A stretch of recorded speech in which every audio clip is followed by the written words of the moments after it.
Everyone, welcome you all to Rasayanik Tadka. तो आज शुरू करेंगे हम मेटल्स एंड नॉन मेटल्स का पार्ट 3, वीडियो नंबर 3, धातु एवं अधातु। चलिए आइए शुरू करते हैं। क्वेश्चन ये है, हमने लास्ट वीडियो में पढ़ा था क्या reaction of metals with acids, यानी कि धातु की अभिक्रिया पढ़ी थी हमने अम्ल के साथ। क्वेश्चन यहाँ पर यह बनता है, do all metals react with acids to produce hydrogen gas. हमने लास्ट वीडियो में देखा था जब भी कोई धातु अम्ल के साथ अभिक्रिया करती है तो एक लवण बनता है, यानी कि सॉल्ट बनता है, प्लस हमेशा हाइड्रोजन गैस रिलीज होती है। तो क्वेश्चन ये है, क्या हर तरह का धातु किसी भी प्रकार के अम्ल के साथ, चाहे कोई भी अम्ल हो, उसके साथ अभिक्रिया करने के बाद, रिएक्शन करने के बाद हमेशा हाइड्रोजन गैस देता है? तो इसका आंसर है नो। आइए देखते हैं कैसे। Hydrogen gas is not evolved when a metal reacts with nitric acid.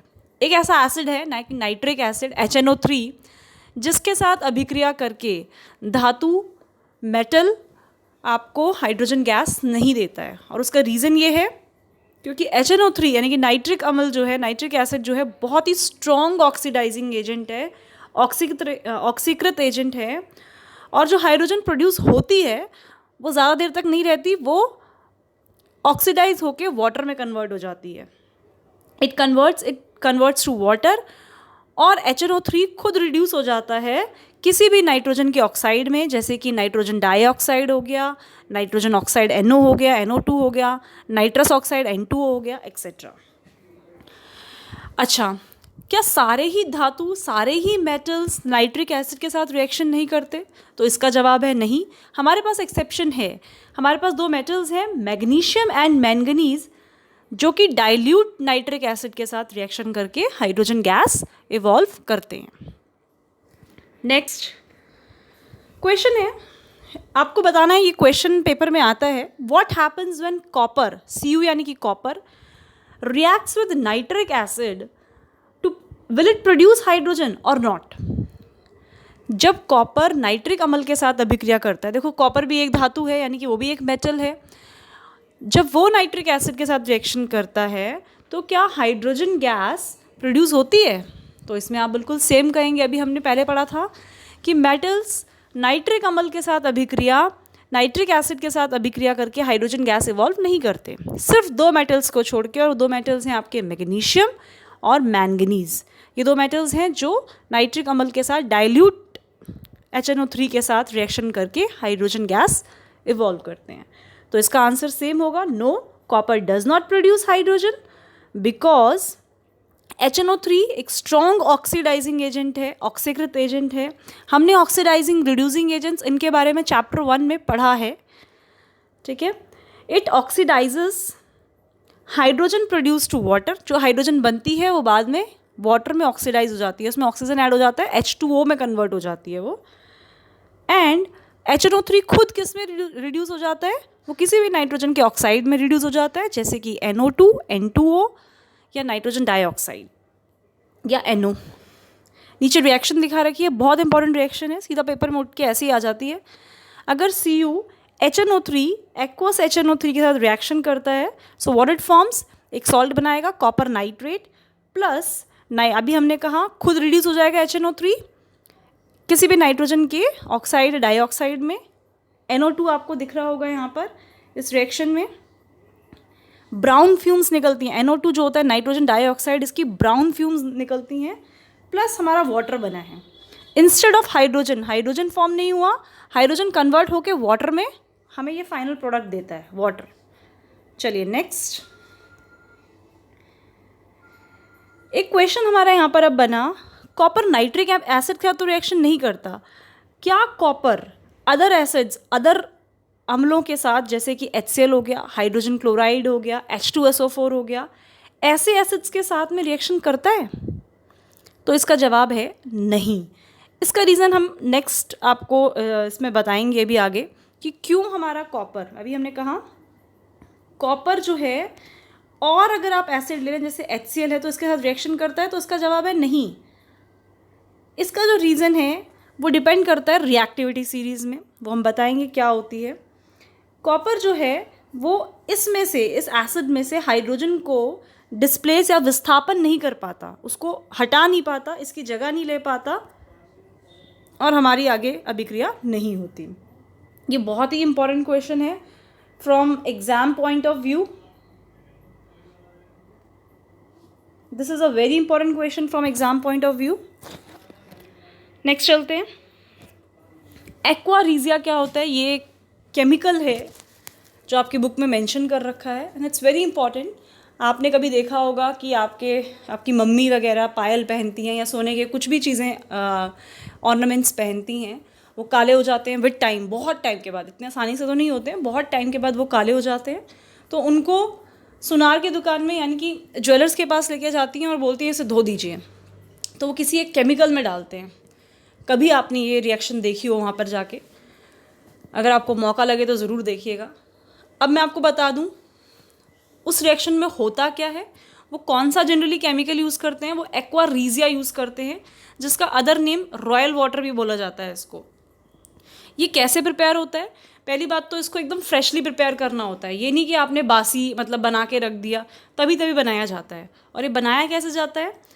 हम दो तरह के एसिड लेते हैं, एक कॉन्सेंट्रेटेड हाइड्रोक्लोरिक एसिड यानी कि सांद्र हाइड्रोक्लोरिक अम्ल, और कॉन्सेंट्रेटेड नाइट्रिक एसिड यानी कि सांद्र नाइट्रिक अम्ल। इसको 3:1 में लेते हैं। 3:1 में मतलब आप हाइड्रोक्लोरिक एसिड का 3 पार्ट्स ले लो और नाइट्रिक एसिड का 1 पार्ट ले लो। एक टेस्ट ट्यूब ले लो, उसमें 3 पार्ट्स आपने मान लो हाइड्रोक्लोरिक एसिड लिया है और 1 पार्ट नाइट्रिक एसिड लिया है। नाइट्रिक एसिड बहुत ज़्यादा स्ट्रॉन्ग एसिड होता है, बहुत ज़्यादा फ्यूमिंग एसिड होता है, ठीक है, उसका रेशियो कम, ऐसे याद रख लेना। कॉन्सेंट्रेटेड हाइड्रोक्लोरिक एसिड मैं लिख देती हूँ आपके लिए। कॉन्सेंट्रेटेड यानी कि सांद्र, जिसमें पानी की मात्रा कम है, डाइल्यूट मतलब इसमें पानी की मात्रा कम है, ठीक है। और कॉन्सेंट्रेटेड नाइट्रिक एसिड HNO3, इसको आपने 3:1 रेशियो में लिया है, यानी कि अगर 3 पार्ट्स आप इसके ले रहे हैं तो आपको 1 हिस्सा इसका लेना पड़ेगा, ठीक है। एक्वारीजिया हाईली कोरोसिव होता है, मतलब बहुत खतरनाक होता है, हाथ पे गिर जाए तो जल जाओगे आप।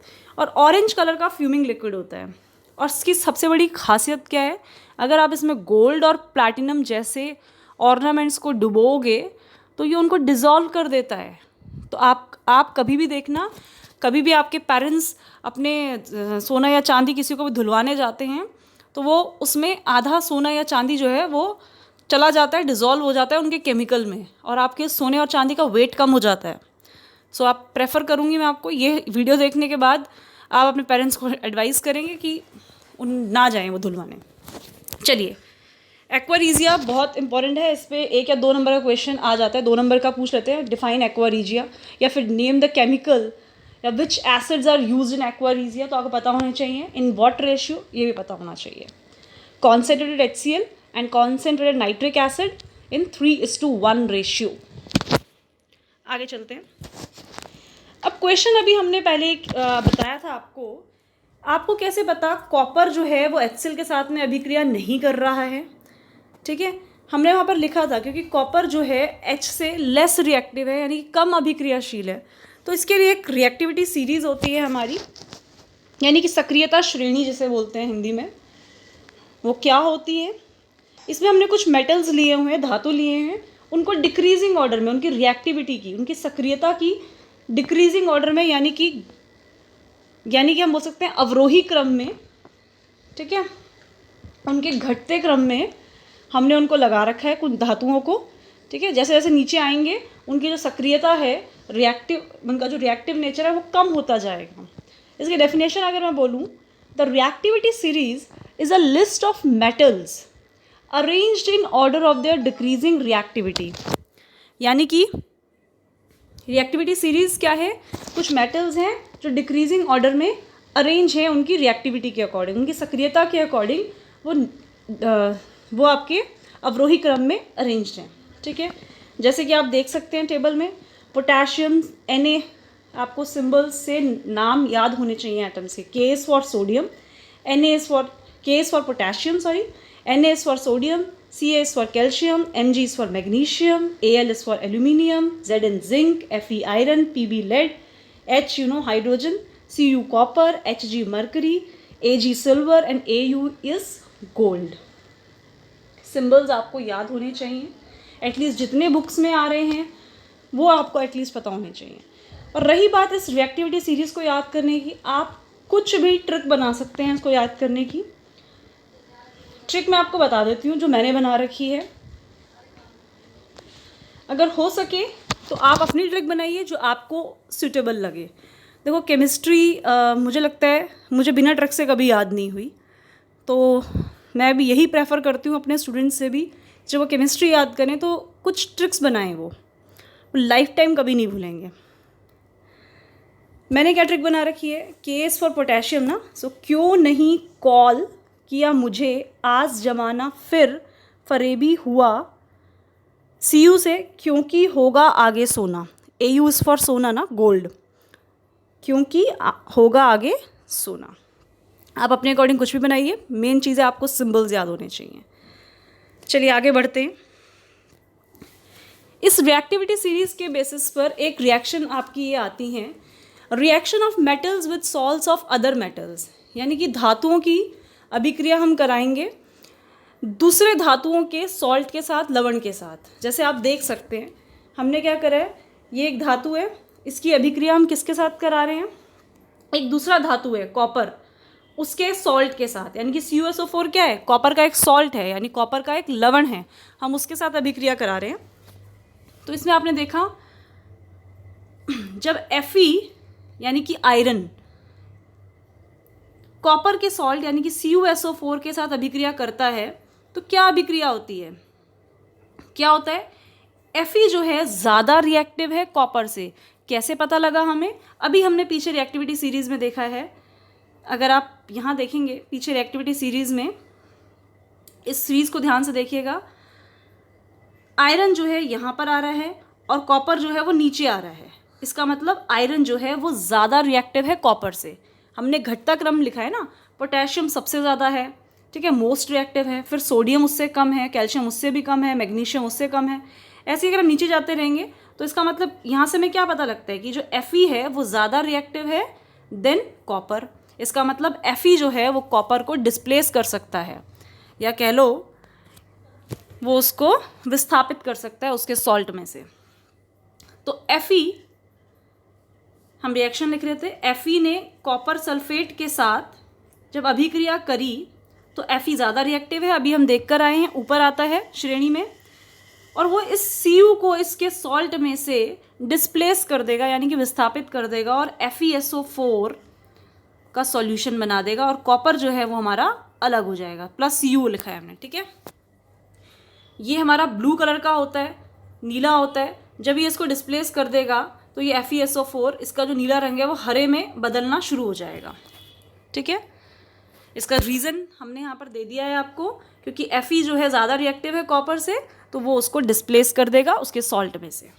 सिमिलरली आप नीचे देख सकते हैं, जब जिंक ने FeSO4 के साथ यानी कि फेरस सल्फेट के साथ, FeSO4 फेरस सल्फेट को बोलते हैं, अभिक्रिया की, तो जिंक जो था ज़्यादा रिएक्टिव था। आपने देखा होगा पीछे, ये देखिएगा जिंक हमारा यहाँ पर आ रहा है और Fe इसके नीचे आ रहा है, नीचे आ रहा है ना, इसका मतलब Fe कम अभिक्रियाशील है, कम रिएक्टिव है, कम सक्रिय है जिंक से। इसका मतलब जिंक जो है Fe को डिस्प्लेस कर देगा। तो जिंक ने, इधर देखिए, जिंक ने Fe को डिस्प्लेस कर दिया ZnSO4। इसके लिए मैं बार बार कह रही हूँ आपको रिएक्टिविटी सीरीज़ याद होनी चाहिए। मुझे याद है इसलिए मैं आसानी से कर पा रही हूँ। पोटेशियम, सोडियम, कैल्शियम आपको ट्रिक्स के साथ याद करिए, आसानी से याद हो जाएगा। अब आपका नेक्स्ट क्वेश्चन है, क्या कॉपर FeSO4 के साथ अभिक्रिया कर सकता है? ये आप मुझे कमेंट बॉक्स में लिखेंगे, और अगर कर सकता है तो क्यों कर सकता है, नहीं कर सकता तो क्यों नहीं कर सकता। Thank you. और प्लीज़ अगर आपको वीडियो पसंद आता है तो प्लीज़ लाइक द वीडियो, और जिसने अभी तक चैनल सब्सक्राइब नहीं किया है, subscribe my channel for more updates. Thank you.